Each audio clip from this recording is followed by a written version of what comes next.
हाँ पास्टर जी, मैं कुलदीप सिंह बोल रहा हूँ मलेशिया से। मैंने पहले भी कॉल किया था यस आपको। यस यस, आपका फोन नजदीक रखिए सर। पास्टर जी, मैं कुलदीप सिंह बोल रहा हूँ जी मलेशिया से। जी जी जी। पास्टर जी, मेरा आज का सवाल है, फास्टिंग से फास्टिंग मेरा सवाल है कि एक विश्वासी के लिए फास्टिंग जरूरी है। ओके, ये आपका पहला प्रश्न है सर। अ, इसके रिलेटेड बहुत क्वेश्चन है। ठीक है, क्या एक एक फास्टिंग करके हमारे जाते हैं। एक एक करके जाते हैं सर, एक ठीक है एक करके जाते हैं। एक एक करके जाते हैं सर। ठीक है पास्टर ठीक जी। है, पहले इसका जवाब देते थे ना। ब्रदर मलेशिया से हैं, नाम क्या बताएं? कुलदीप जी। कुलदीप जी का प्रश्न है कि क्या एक मसीह के लिए, born again Christian, Christian word क्यों यूज कर रहा हूं आप जानते हैं, क्राइस्ट फॉलोवर, ठीक है ना, एक सच्चा मसीह को उपवास करना क्या जरूरी है? इसके दो आंसर है, एक है नहीं, दूसरा है हाँ, यानी कि यस। वाह इंटरेस्टिंग। आपने पहला क्यों कहा नहीं, फिर आपने दूसरा क्यों कहा हाँ, यानी कि यस। देखिए, मैंने नहीं इसलिए कहा, आप अपनी मर्जी से फास्टिंग कर रहे हो तो मत करो। आपको खुद को फील हो रहा है आज मैं फास्टिंग करूंगा, क्यों? आपने किसी को देखा चर्च में, या कोई वीडियो सुन ली, या फिर आपने किसी को प्रीचिंग सुन ली, यार फास्टिंग करने से ये मिलता है वो मिलता है, आप लग गए फास्टिंग करने। ये नहीं करना, इसको कहते हैं अपनी मर्जी से। दूसरा, मैंने कहा फास्टिंग के लिए हाँ करो, क्यों? क्योंकि leading of the Holi spirit, पवित्र आत्मा की अगुवाई में अगर आप उपवास करते हो तो ये स्वीकार करने योग्य है, एक्सेप्टेबल। क्योंकि आपका शरीर आपका नहीं है, आप खुद के आपके नहीं हैं। इसलिए लिखा है ना, निकालो जल्दी से, इफिसियों 5:10। देखिए क्या लिखा है, मैं आपको अभी बता देता हूं, मेरे साथ में बने रहें।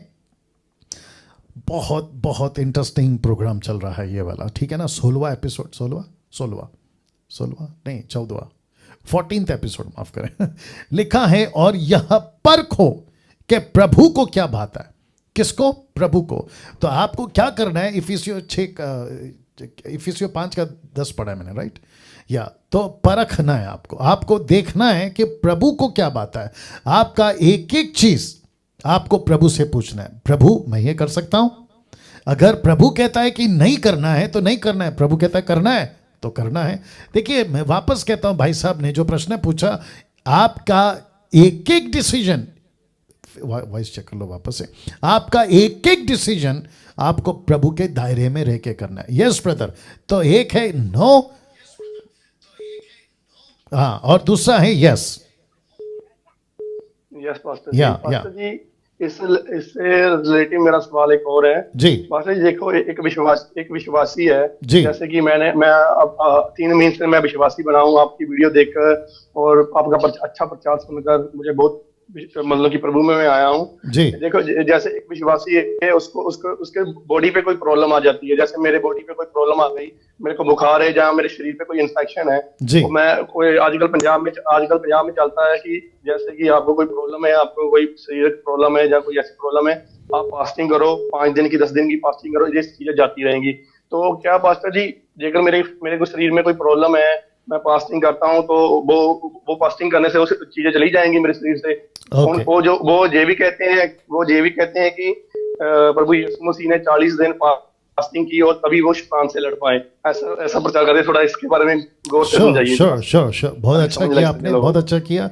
ये बातों को रखा ना, मैं जवाब देना चाहूंगा। नंबर 1, अगर सोचिए, मैं नहीं कहता कि किसी के जीवन में ऐसा है, भाई के जीवन में ऐसा है, लेकिन सोचिए, ठीक है ना, आपके जीवन में कुछ पाप है और ये पाप के चलते बीमारी है। मैं बता देता हूं, याकूब की किताब उसका पहला अध्याय वचन 14, पाप के चलते आप बीमार हो गए।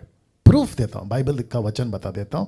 और यीशु ने भी कहा था 38 साल के व्यक्ति से कि भाई तू तो ठीक हो गया, लेकिन वापस पाप नहीं करना, ताकि इससे ना कि इससे कोई बड़ी बीमारी तेरे ऊपर आ जाए। भाई साहब, आप मेरे साथ लाइन पे बने रहें और एक एक चीज को सुनते रहेंगे, राइट सर?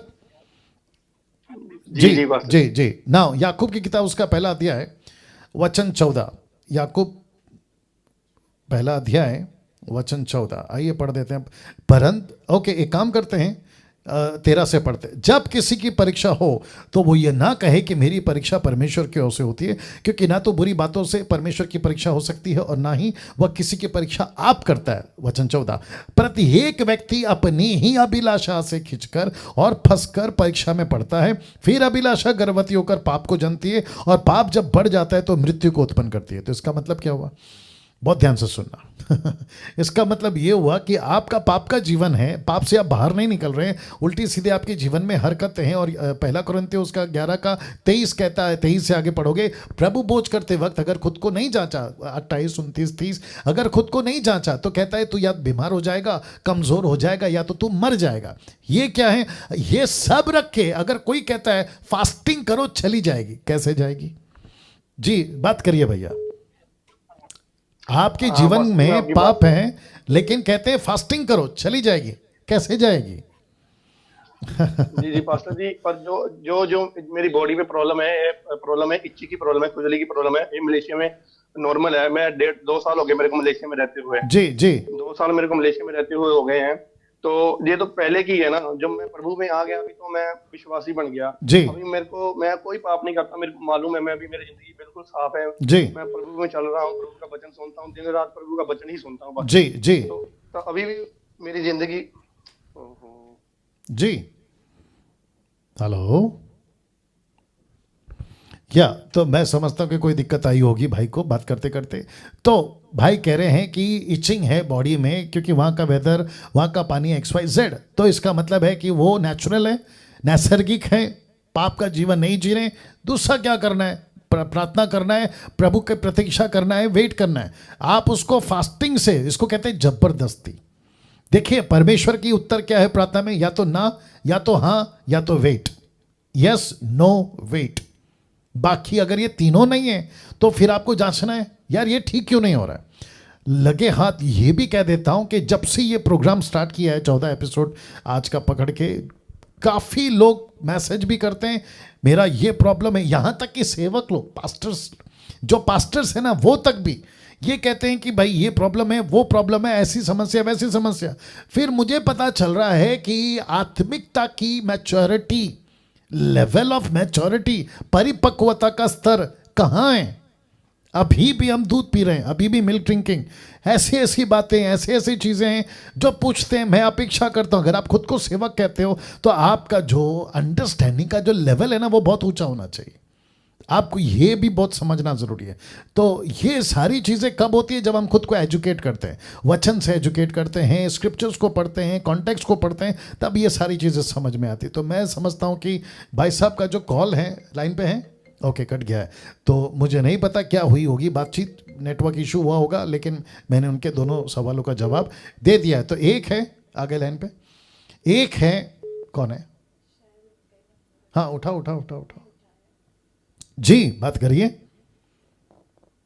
ओके, कोई इशू नहीं। तो एक था उनका, क्या मसीह लोग फास्टिंग कर सकते हैं? यस एंड नो का जवाब दे दिया। दूसरा है, अगर कोई बीमारी है तो किसी ने कहा फास्टिंग करो, यीशु ने किया था तुम भी करो। ना ना ना ना ना ना, आपको किसी भी चीज के लिए जबरदस्ती परमेश्वर को मजबूर नहीं करना है। आपको परमेश्वर के सामने अपनी चीजों को रखना है। एक काम करो, इस क्योंकि ये अच्छा टॉपिक है, पहला यूहन्ना 5 का 14, या पहला यूहन्ना 5 का 14, first John, the letter of John 5:14। आइए देखते क्या लिखा है। हाँ, यही है, पहला यूहन्ना 5 का 14 लिखा है। और हमें उसके सामने जो हियाव होता है वह यह है कि यदि हम उसकी इच्छा के अनुसार कुछ मांगते हैं तो वो हमारी सुनता है। उसकी इच्छा, इसका मतलब क्या है? हमें प्रभु पर डिपेंड रहना है। प्रभु ये प्रॉब्लम है, प्रभु ये समस्या है। पौलुस ने भी यही किया ना, मेरे शरीर में कोई कांटा छुपा है, मैंने 3 बार प्रार्थना किया, लेकिन प्रभु कहता है मेरा अनुग्रह तेरे लिए काफ़ी है। सीधे। तो आपको प्रभु के पास वेट करना है। एक खुद को चेक करो और दूसरा प्रभु की इच्छा को जानो। दैट्स इट जी। नेक्स्ट कॉल लें।